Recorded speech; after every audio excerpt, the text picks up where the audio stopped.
एखन सब गोटा के एकटा कोबर सुना रहल छी। बेसी से बेसी लाइक शेयर सब्सक्राइब करब, सब गोटा सुनब, सब गोटा गायब। धन्यवाद। जय मिथिला, जय मैथिली। सुंदर कनिया राम रतनिया, हीरा मोती लागल केवार हे। नव बर नव कनिया, ताहि कोबर अपन सासु पलंगा ओछाओल।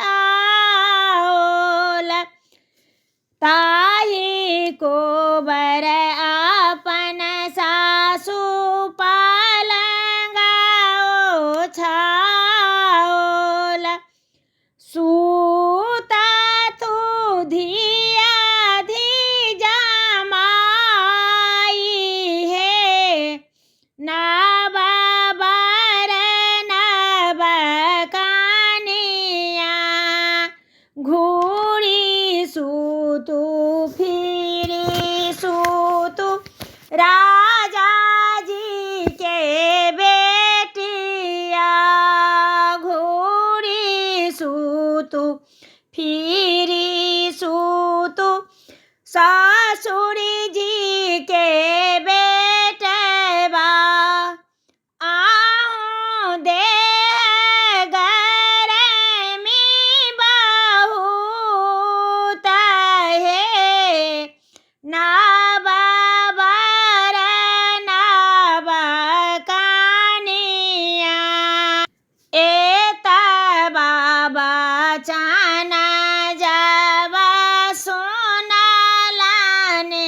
सुंदर दुल्हा, घोड़ा पीठी भेला असवार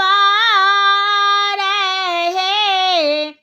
नव बर नव कनिया, राभै से चहकैते एलखिन सारा हो जी, अपन सारा हो जी।